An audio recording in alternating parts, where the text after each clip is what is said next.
Nih, tolong sampaikan kepada mereka ini. Junjungan kalian ini sampaikan kepada mereka. Ini tantangan diskusi atau bahasa lebih kerasnya tantangan debat. Oleh saya itu langsung menyebut mereka-mereka yang agak penting mungkin. Hasan Syarif. Hasan Syarif itu kan yang paling bahkan Saka katanya mengarang buku 13 poin. Kita uji.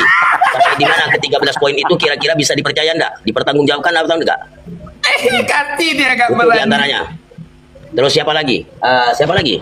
Oh itu sekalian, walaupun itu masih famili saya. Yang namanya Asbatu Ampar.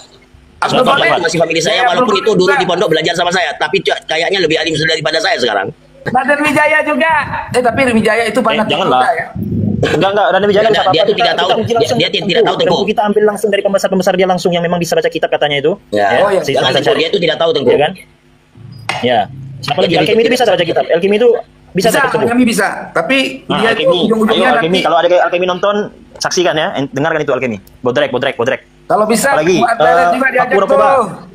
Paku Rokoba bisa enggak? Gus Aziz Jazuli. Aziz Jazuli. Kalau Aziz Jazuli harus ada gue. Harus ada gue. Lu nonton aja dulu. Kalau dia masuk, lu boleh masuk nanti. Pokoknya gue nonton. Kalau ada Aziz Jazuli harus ada gue. Itu kan teman gue waktu di Banten. Ini nih, saya pastikan kalau memang bisa jadi, kalau memang ini sukses, saya pastikan nontonnya bisa di atas 500 mungkin 1000 mungkin lebih. Oh, 10.000 bisa. Nah, kita sebarkan seluas-luasnya di sosmed, di mana semua sosmed kita sebarkan. Siap. Yang jelas kita tetap harus tertib, biar tidak di framing kalau kita itu, tidak di framing kalau kita ini tidak tertib dalam berdiskusi gitu loh. Kita harus jagalah itu. Kayak paling pinter mereka Gus Rumel dibodoh-bodohin, dikatain paham segala macam. Jadi mungkin begini ya, Habib, sampean itu pasang foto-foto kita orang ini, lalu dijadikan VT tantangan kepada fulan. Lalu disebarkan ini sama gempur ini. Mereka kan sekarang nih Kiai, di koma-koma mereka, hampir semua koma-koma mereka itu selalu menarasikan, ayo kami tantang itu yang 3 orang itu, Habib Lutfi bin Yahya, Habib Rizik, Habib Taufik Segaf, kami siap datang ke Imaduddin. Nah, sekarang kita datang balik lewat sosmed ini. Kalau itu dunia nyata silakan biarkan mereka urus, kita fokus yang dunia medsos ini. Nah, kita tantang mereka, sebutkan kalau bisa. Nah, kita mention nama-nama mereka itu, Gus Hasan Syarif, siapa lagi Lora itu? Yang keluarga jenengan? Jafar, ya kan? Si Alkemi, Batu Ampar. Kemudian si Aziz Jazuli, siapa lagi terserah, bebas. Dia mau datangkan siapapun bebas. Yang jelas kalau 4 lawannya 4. Ya, kalau seandainya untuk 1, ya. Paham saya. Maksudnya dibikinkan kayak pamflet lah ya. Ya betul. Bertahap ya, ada episode-episodenya. Kita fokus dulu ke tesis Iman ini. Kita suruh mereka buka tesis Iman, kita habis-habisan bantai di situ. Tesisnya dia. Kalau udah kelar, kita nanti akan masuk ke bab selanjutnya tentang karoma yang hari ini sampai detik ini mereka selalu. Karoma nomor 2. Iya. Karoma khurafat itu akan kita bahas juga, tapi kita jangan sampai mencampur adukan antara karoma dengan nasab satu-satu ya. Tinggal kita cari siapa yang menjadi moderator yang netral, yang dia juga paling tidak sedikit banyak dia paham lah tentang ilmu debat, ilmu diskusi kan begitu, biar dia tidak pincang gitu, biar dia tidak berat sebelah juga.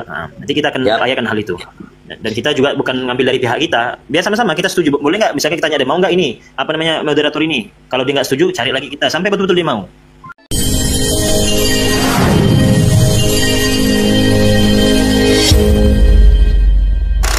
Selamat datang di Nusantara. Semoga saudaraku sebangsa setanah air diberikan kesehatan bersama keluarga tercinta, dan semoga yang subscribe, like, comment, and share diberikan kemudahan atas segala urusannya.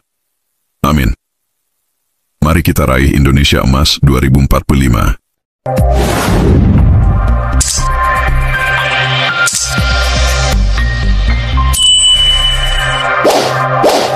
Assalamualaikum warahmatullahi wabarakatuh. Bismillah walhamdulillah wassalatu wassalamu ala rasulillah wa ala alihi washabihi wa man wala. Amma ba'd. Para teman-teman dan para teman-teman yang juga ikut mengkaji nasab, Alkemi, Bani Arsyadi, Wali TikTok, Paku Rokoba, Kang Dargo, dan Kang Raden Wijaya yang kemarin menjadi tuan rumah diskusi kami dengan Gus Rumil Abbas. Nah ini sekarang kok beredar di komal TikTok ada suaranya Kiai Fatah katanya.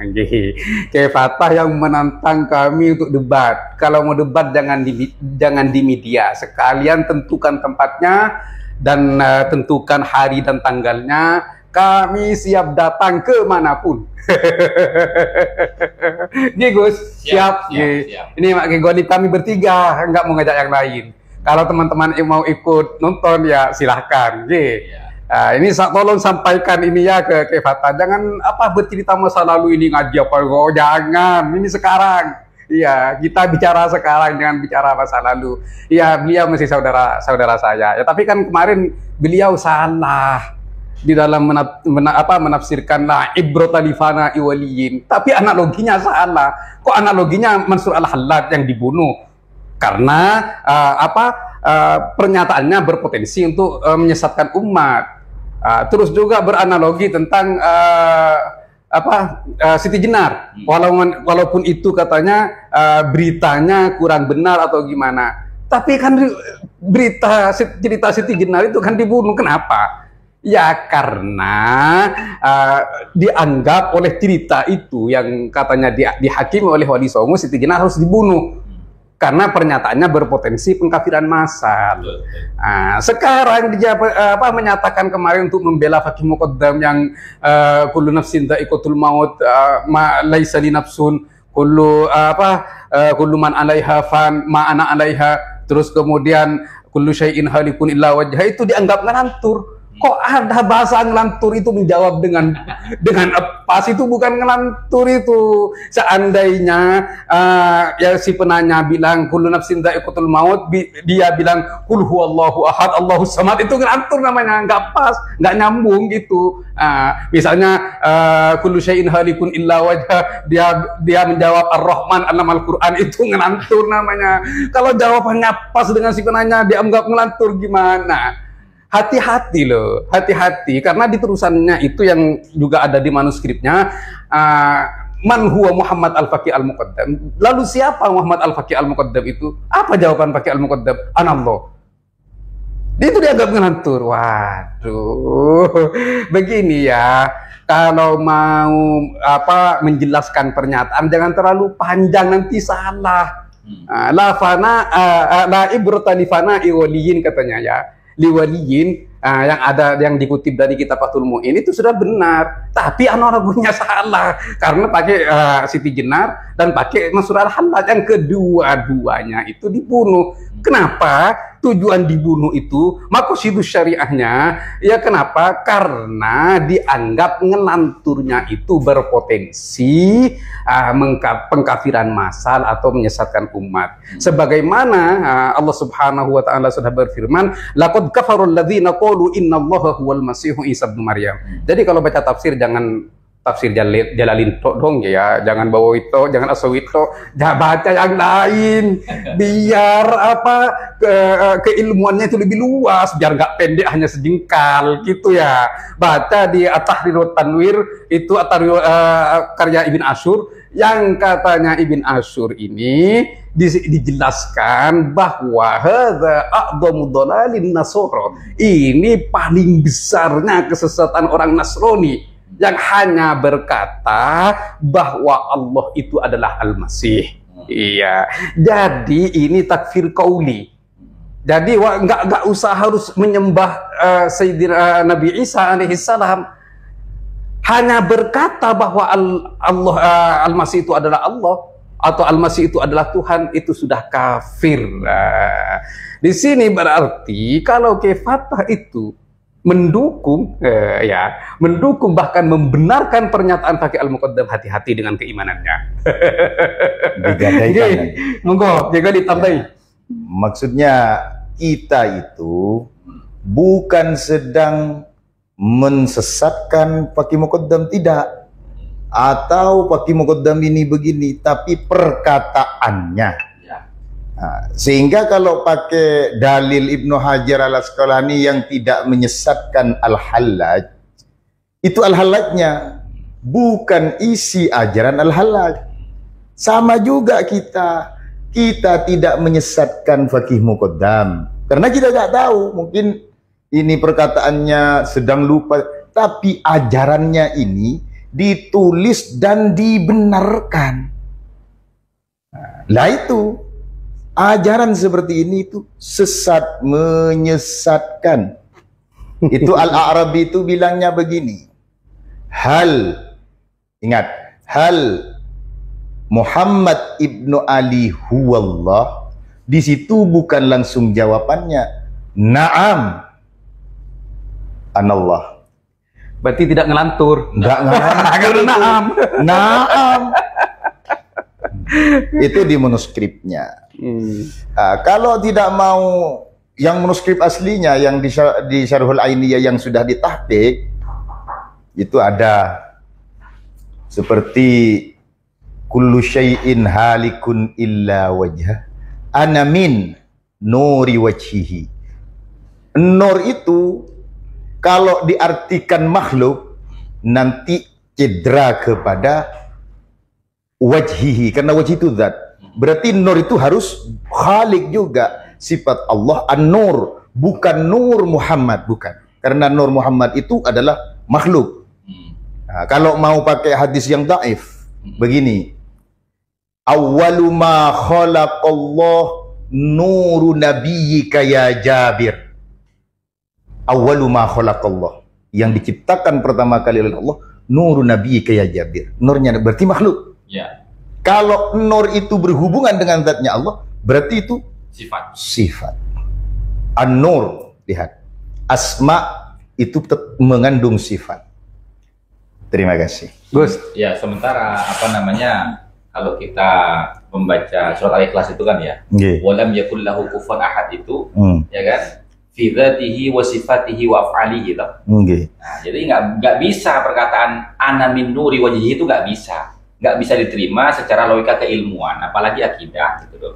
Jadi intinya begini teman-teman ya, kalau memang mau berdiskusi atau berdebat lah bahasanya ya tentang kebenaran nasab Ba'alawi dalam perspektif ilmu nasab, maka mari kita berdebat gitu loh, kita berdiskusi gitu kan. Tentukan waktunya, tanggalnya, dan di mana tempatnya. Insya Allah kami bertiga siap kapanpun gitu loh. Kalau seumpamanya panjenengan tidak memiliki tempat atau kesulitan untuk mencari tempat, hubungi kami. Kami yang akan menentukan tempatnya, tanggalnya, dan waktunya. Dan yang gitu. menyiapkan. Dan yang menyiapkan segala sesuatunya. Gitu teman-teman ya. Jadi kepada Kiai Fattah, kepada Gus Rumel atau Wafi, ya monggo. Kita bertemu bertiga, Anda bertiga, saya bertiga. Gitu. Siapapun dari kurir-kurirnya Ba'alawi yang mau berdiskusi dengan kita 24 jam dan seterusnya kami siap. Dibuka. Betul. Tapi kalau diskusinya itu di Komal, Kiai, ya kan? Nggak puas, Gus. Kayak kemarin. Iya. Kenapa? Karena begini. Kalau diskusi Komal itu kita nggak tahu siapa yang menjadi pentashihnya. Betul. Apakah orang yang dijadikan pentashih itu memang betul-betul orang yang memahami kaidah ilmu nasab dan sejarah? Nah, kemudian moderatornya pun sama. Apakah dia betul-betul orang yang memahami tentang bagaimana itu disiplin di dalam diskusi atau adab etika berdiskusi? Kan kalau orang berdiskusi ini ya harus fokus kepada satu poin. Ketika poin itu sudah selesai didiskusikan, ya, sehingga satu sama lain saling menerima benar dan salahnya, maka akan berpindah kepada poin yang kedua. Betul. Jangan loncat ke sana ke sini. Nah, selama ini yang kita hadapi ketika berdiskusi itu selalu loncat sana loncat sini, sehingga itu membingungkan kepada para pendengar. Terkesannya itu hanya mencari pembenaran bukan kebenaran. Betul. Makanya Ki Abdul Ghalib selama ini ketika ditantang oleh Wafi, beliau berkata, kalau debatnya ilmiah ayo, tapi kalau debat kusir ya enggak, ngapain gitu. Kan begitu ya. Cukup ya kira-kira. Cukup, Baik teman-teman, kita cukupkan sampai di sini video respon terhadap tantangan Kiai Fattah dan kawan-kawan untuk berdebat atau berdiskusi seputar ilmu nasab.